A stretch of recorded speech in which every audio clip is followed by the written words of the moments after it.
Hey everybody, welcome back to Real Estate Investing Q&A with Antoine Martel. I'm here today again with my DMs, going through your guys' DMs, your questions over DMs. Going to answer 5-ish questions, go for about 10 minutes. If you want to ask questions, you want your questions to be answered on the show, go to my Instagram at Martel Antoine, DM me your question. Hopefully your question will get answered on the show. I'm trying to do this once a week. I've been out of town for the last couple of weeks. I actually got a legit camera now to film this instead of my other camera, which wasn't so good. I didn't really like the quality of the video that it was being pushed out. So hopefully this, if you're watching this on YouTube, if you're listening to a podcast, hopefully it sounds the same. But if you're watching this on YouTube, hopefully the image looks much better. It should, because this is a DSLR compared to like a monitor screen. So let's get it going with the questions. Let me find the first question. Question number 1 comes from Sean Kramer. He says, "Hey Antoine, I've always wanted to be a real estate agent growing up and still want to achieve that. I was wondering if you had any tips to help me become one." So being a real estate agent depends on, it's really easy to actually become a real estate agent. Normally for like California, for example, you have to take the course, then you have to take the test, and you have to pass the test with I think 80% or higher. So it's a very simple process. It's very easy to become one. I don't think there's much age restrictions. I think you just have to be over 18 years old and you can go and take the test. So if that's what your goal is, Sean, to become a real estate agent, just go and take the course. Follow the criteria for your state, but go and take the course and then take the test, and you can become a real estate agent if that's what your dream, your goal is. Definitely achievable. Just put in the time. A lot of people don't pass on the first try, so don't be discouraged. It takes a couple of times to pass that test. It is pretty difficult. There is a lot of weird nuances to it, and every state is different. So go and maybe talk to somebody who is a realtor, ask them what the process is, how it was. If they have an online course platform, that's what I did. I took an online course and I took the test in person. You have to take the test in person normally, but I did an online course, so it made it much easier to complete the classes instead of going and sitting in a class, which was a pain in the ass. All right, question number 2 comes from MetsFan86. "Hi Martel, have you tapped into the Indy market?" So I was actually in Cabo last week and I met a couple who are realtors in Indianapolis, and I was talking to them about Indy and the market there. And I used to flip houses back in 2016, 2017 in Indianapolis. We did a couple of projects where we converted single duplexes to single family homes and sold them for very expensive, $400,000 or $500,000, which is expensive for Indianapolis. And since then I haven't invested in Indianapolis. The prices for what I'm doing, which is the cash flow, doesn't really make sense in Indianapolis. So I've stayed away from the market. It just doesn't make sense for cash flow. There is no cash flow there because the prices have gone up so much, where the 1% rule is very hard to achieve unless you go to like someplace like Carmel, which is much more north than Indianapolis, and not really close to the downtown core or anything like that. And most of my properties, I like to be close to the downtown core, as close as I possibly can be. So if you're in Indianapolis, I know there still are some markets. One of my buddies has a turnkey company there, and they're doing great, high return real estate. So if you want some turnkeys in Indianapolis, I would go reach out to them. But I haven't seen many other people having success with the single family home rental properties in Indianapolis. Another one of my buddies, if you want to go listen to an episode of the podcast with Zach Hirth, he is 22 years old and doing apartment building syndications in Indianapolis. I'd go check him out if you want to invest in Indianapolis. But for me personally, it just didn't make much sense for the price point that I was going to pay for the rents I was going to get. I was getting much better returns with the other markets that I was investing in: Cleveland, Memphis, Birmingham, St. Louis. Just the returns beat out Indianapolis for the cash flow. All right, question number 3 comes from Jose Duarte. He's a 21-year-old EMT fighter working Calexico, a border town just east of San Diego. He makes good money, lives at home, no rent except for his car payment. All he does is save money. He has a good amount of savings. The guy's at work pushing him to buy a property or a home, and he wants to. The problem is he doesn't have any guidance. So what I would recommend, if you have good W-2 income, you're saving up good money, you're living at home, you're only 21 years old, why the hell do you need to buy a house? I mean, I'm 24 years old and invest in real estate, and I don't even own the house that I live in. I don't think I'm ever going to own a home that I live in, unless I make it to a certain echelon. But I don't have any plans in the near future to own a home or have the need to own a home. I saw my parents when we moved here from Canada in 2001 buy a house, try to live the American dream, and in the end it didn't really make sense.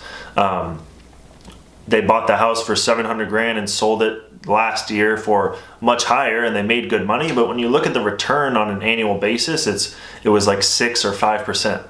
You can take all that money that you're making from your job, all the money that you're saving from living at home, and go and invest that into assets that are going to make you a 15 or 20% return. That makes much more sense to me than living the American dream. And I think that a lot of millennials are moving away from that, which is good. And it's good that, because we have so much student debt, we can't even afford to get homes because our debt to income suck. So I think that it's great that we're kind of moving away from this American dream philosophy, which is just bullshit made by the banks. And the single family homes were essentially created so that banks could have a product to lend to us. But I think that everybody should be renting, and just for the tax advantages, it literally makes sense if everybody rents and then buys rental properties and rents to other people. It just makes sense on a tax basis. It makes much more sense because now they're write-offs. So that's kind of my philosophy, is just keep on saving money, keep living at home, keep doing your thing, use your cash and make your cash work for you so that when you're sleeping, you're still making money. So for Jose, who lives in San Diego, I think you should invest out of state. You should start buying some properties out of state, start with single families, slowly scale up into other things. But I think that there's nothing wrong with living at home. You're only 21 years old. Nothing wrong with living at home and saving up that money.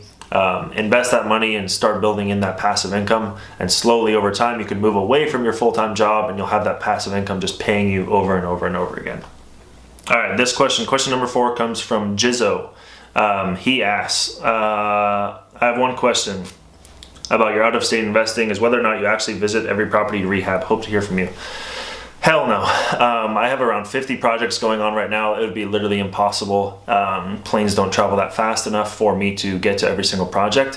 While I was in Cabo this week, I bought 2 houses in one day. It was a duplex and a single family home, and we closed on it. There's no need for me to visit every single property. You have to set up your team in the right way, right? So like have your contractor, inspector, property management go through every single house that you buy, and that's pretty much me on the ground, right? A reflection of me on the ground. They're collecting information and data for me so that I can make the right decision, and they're on my team too. So I don't think that if you're investing out of state, you need to go and see every single property. I think that if you have the right boots on the ground, then that's going to be the most important thing for you, is just having the right boots on the ground to be able to know the right information about that property to be able to move forward. So no, I don't visit every single property. There's no way that I would. For larger projects, multifamily projects, yes, I do, because you have 30 days of due diligence. The thing with the single family homes is that normally you have like 7 days of due diligence. It's very fast. So you don't have that much time to go to every single property because you have to close really quick. And those flights are going to be expensive. But when you get into multifamily, the beautiful thing is that you have 30 days to do your inspection. So I can book a flight 1 or 2 weeks out and the flight is still inexpensive. All right, question number 5 comes from Emmanuel. I live in New York City, but I'm interested in doing rental units. I ran the numbers in New York City and it's not feasible for a profit and the cash demand is too high. Any help you can recommend? So, of course, New York City, San Francisco, Los Angeles are not going to make sense for cash flow. You have to look out of state. It's the only way it's going to work. The cash flow is completely killed when you look in those local markets because the prices are so high and the rents don't make sense. So one quick little rule of thumb would be the 1% rule. So in Los Angeles, you have $1 million home. The rents need to be 1% of that value in order for it to cash flow. So $1 million home, the rents have to be $10,000 per month for it to cash flow. And it's not going to be that. It's probably going to be $5,000 or $6,000. New York City, $3 million apartment building, $3 million apartment, or $3 million single family home in Manhattan. I don't really know if that's true, but rents need to be $30,000 for a $3 million house, and definitely won't be that. Maybe it'll be $5,000, $6,000, $10,000 maybe, $10,000 or $12,000, right? So cash flow doesn't make sense. Those markets are great for flipping, because you always have that super high demand for those properties, and if you do a good renovation, they can sell quickly. But for cash flow and for finding affordable housing or finding B class or C class properties in those huge metros is going to be very difficult. The other thing that sucks about New York is the landlord-tenant laws favor the tenants over the landlords. So I know that because I tried to invest in Buffalo before, and then I got scared because I was interviewing investors who had invested there in the past, and they kept telling me that it was really hard for them to evict tenants. So I stayed away from the New York market because of that fact. So extremely high prices, and like in California too, San Francisco and LA, the landlord-tenant laws suck here and the prices don't make sense. I have to go out of state. It's the only way that it's possible. And also just look at your budget too. So how much cash do you have in the bank, and then which markets can you afford to even invest in, right? So for example, I had $40,000 when I started. Where the hell can I buy a rental property or something that cash flows with 40 grand in the bank? Limits a lot of markets, right? So there's 20,000 markets out there. There's probably 500 or 1,000 markets that would even make sense with that price range. So match your resources to the market that makes sense for you, and then find the market that has good cash flow, good landlord-tenant laws, and it's going to help you grow your portfolio. So that's it for this episode. If you want your question answered on the next episode, go DM me on Instagram at Martel Antoine. I'd love to answer your questions. Keep following me there. Listen to the podcast. Subscribe to the podcast if you're there. Subscribe to the YouTube channel. I'm going to keep trying to come up with these every week or every other week. Thanks so much for watching. Stay tuned for the next one.